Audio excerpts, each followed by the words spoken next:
Good morning. So Land Cruiser's back. Just picked it up from Toyota. Got a brand new gas tank put in it. The gas tank was never replaced under the recall from 1991. So I've got a brand new gas tank in there. They also replaced all the lines, like all the rubber lines and all that stuff, and the filler hose and all that stuff, and new hardware. So good to go on that. Cost me zero. Well, actually, I did have to pay for the vent lines because Toyota doesn't make the vent lines anymore. They're all discontinued. So I bought a vent line kit from Cruiser Mats for I think it was like 80 bucks or something, that has all the rubber hoses and the clamps and all that stuff. So I just gave them that kit. So yeah, I got a new gas tank for 80 bucks. If you go buy that tank from Toyota, it's like $1,000. It's crazy. A brand new gas tank in that.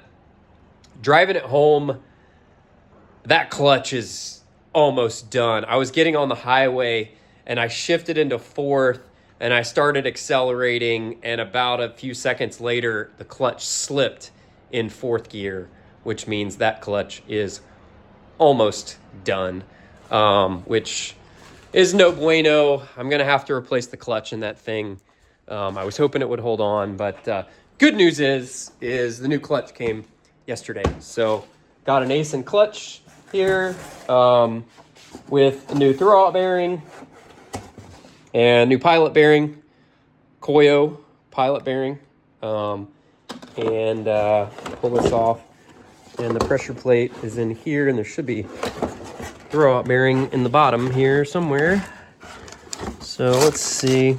No, it's underneath the pressure plate. So got a brand new Aisin clutch here, so we'll put that in. Also just got notification a few minutes ago that the Corbeau seats shipped. So I was right. The lady was right. They went into production this week, and I just got a shipment notification. So we should have the new Corbeau seats here within the next week or so. So what am I going to get into today? All right, let's take a look at what happened. When I was pressing in the U-joint, that happened. Dang it! So I'm gonna have to remove this U-joint out of here, and I've got another one here, and then I went and picked up a Moog U-joint too. So I've got a hopefully I don't damage that one, but yeah, that's no bueno. So when I was pressing it, I was trying to press it in just enough to be able to get the clip in, and I just needed just a touch more, and when I did that, it cracked. I had it in the press over here, so won't make that mistake again, but I'm trying to get these axles back together so that I've got the other one here waiting. I've got to press the old one out and put a new U-joint in that one, and trying to get this front end kind of all put back together here is my goal today. So hopefully we can get all this put back together. And then once I'm done with that, then I'm just going to kind of work my way backwards. I'm probably going to go ahead and drop out the rear suspension out of this thing, or the rear axle. And I'm going to have to probably put it on a jack and kind of turn it sideways and roll it out this way, and then roll it outside, and clean it up really good.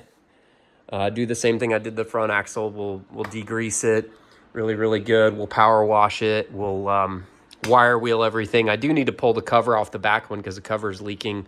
Replace the gasket, put all the new fluid in it and all that stuff, put it all back together and repaint it. So that's on the to-do list for today. We'll see how much work we get done today. So let's get to it. Weather warmed up, so we got the door open here because it's a beautiful day today. Got the passenger side axle done. Got this one pressed in. Didn't manage to crack the U-joint like I did on the other side, which is good. So I got all that back in with the new U-joint. Took a little bit of heat to get the old U-joint to let go on this one, though, but it came loose. Gave it a little wire wheel polish here. I'll slather some grease on the splines here, and we'll bolt the new hub in and start putting all this back together. But I'm going to go ahead and press in the U-joint over there for the driver's side too, and then we'll start assembling all the hubs and everything after we're done with that. Getting everything put back together. I'm about to take a break, go eat some lunch. Got the driver's side all back together. Got the knuckle back in, got it all torqued in, got the U-joint, the new U-joints pressed in there. Like I mentioned, I had to go get another U-joint. I cracked the other one. And so the only thing I'm having a little bit of trouble with is getting this nut started because the threads are kind of boogered up here. So I'm going to have to take a file probably and kind of clean them up, or maybe go get like I don't even know if I can get a tap that big anywhere locally. But I'll figure that out. I can't even tighten this down until I get the brakes back on, so I can clamp on the brakes to hold the rotor in place while we torque it, because it's like 175 foot-pounds or something crazy on that. So I'm working on the other side over here, putting all that back together. I'm having some trouble getting this axle shaft back in, so it's getting caught right in here in the disconnect thing. So I'm gonna go ahead and pull this vacuum disconnect housing off. I'll probably just go ahead and change that out to the new thing. And when I get it out there, I should be able to slide that in there and put everything back together. I'm gonna leave out these little seals here. I don't know that they honestly really do anything. If anything, I think they trap moisture in there. So a bunch of guys said just leave them out. So I'm gonna leave them out. I mean, the actual axle seal itself is down there. So it should keep all the water out of that. So yeah, just working on getting that all put back together, just reassembling this whole thing. I need to get rid of all this ball joint stuff out of my way here too. Got the new hub over there we're gonna put in. Everything seems to be going back together good. Once I get this back together, we'll put the tie rod on and get that fastened in, and we'll change the steering stabilizer out when we get the tie rod back in. And then I'll probably just go ahead and attach the drag link to it and just kind of leave it hanging. Like I said, I'm still waiting on the power steering stuff. I don't know when that's coming. So yeah, but that's what's next. Stay tuned for more. All right, I'm taking a break here, relaxing in my chair, a little bit of sun.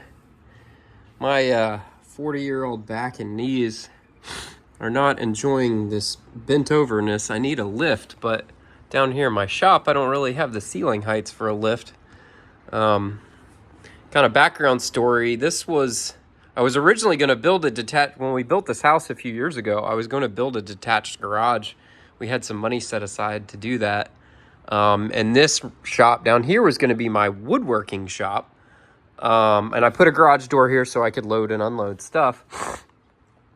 But anyways, we blew the budget on the house build, and my kitty for the detached garage went away. So that went out the window, because I was going to do a detached garage with, taller ceilings, like 12, 13-foot ceilings, and put a lift in there and stuff.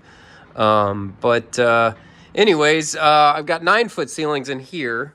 I could put a lift in, and I was looking at it, and it'd basically be about 3 feet off the ground is about the highest I could get this Jeep. Land Cruiser, I don't know how high that would be. I'd have to measure that. And then my truck obviously would be less than that.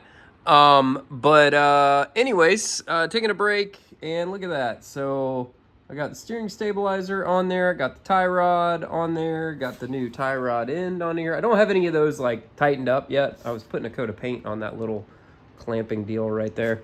So I had that masked off, but pretty much just about got everything back together here. I put a couple coats of gloss black paint on the calipers there, kind of masked them off. I even left the pads in them and everything. So I'm going to put those back on here in a minute. And I am going to finish up the axle disconnect dealio in there. I'm just kind of taking a break for now. My legs hurt. I need a break from squatting and whatnot. But almost got everything back together. Good afternoon. It's Saturday. I haven't really done any work on the Jeep today. But I basically got the whole front end put back together yesterday. From the little previous clip, I had put these on backwards. Third time's the charm with these things. First time I put everything together, totally forgot to put these things on. Put them back together, put them on the wrong way, had to take them off, flip them around, put them back. So I got everything back together, calipers and all that are all tightened. Like I mentioned, I'm just waiting on the power steering parts, and then I can connect the drag link to everything. And yesterday evening or afternoon, I painted up the sway bar. I totally forgotten to clean up and paint that. So I painted the sway bar and the mounts. This is the passenger side mount, and then this is the driver's side mount. As you can see, it's offset like that because that mounts to the steering gearbox mount. So got this all cleaned up, painted. So we'll put that on with the new end links over there, the disconnects, and get all that put back together. My transfer case rebuild kit showed up today. So we have the transfer case rebuild kit right here. I got it off Amazon. Also got my shackles for my Land Cruiser. Those came yesterday. And got the bushings for the Land Cruiser. And I've got the clutch for the Land Cruiser. We're gonna do some Land Cruiser work as soon as we're finished with the Jeep. And so my plan is, I don't know if I'll work on this tomorrow because I got yard work to do tomorrow. But my plan is to tear apart. I got to tear all the brakes apart because I got to disconnect the parking brake cables. I'm going to drop the rear axle down. Basically, since there's not much left I can do to the front other than put the sway bar on until I get the steering stuff and the drag link and hook the drag link up. I'll drop all this down, take it out, clean the axle, put everything back in. Obviously there's no steering components or any bushings or anything that we've got to do to the rear axle. So we'll get all that put back together and do the brakes at the same time and get all that stuff painted up. I've got the new drums there, so we'll put the new drums on, and then we'll clean up and paint the wheel well and the frame and stuff. And then once I'm done with that, I think I'm going to move to the transfer case, drop the T-case, rebuild that, do the slip yoke eliminator, and then I'll put the drive shafts on. And then once I'm done with that, then I think I'll do the body lift, and then I'll come work my way upwards. And then in the next few days, the seats should be here. Like I mentioned earlier, they shipped out, so we should have the seats in. And so I'm kind of just working my way up, and we'll put everything back together. Once I have the power steering stuff in, I can also finish the engine bay and put all that back together. So I'm hoping that within the next couple weeks, I should have everything back together and have this thing driving again.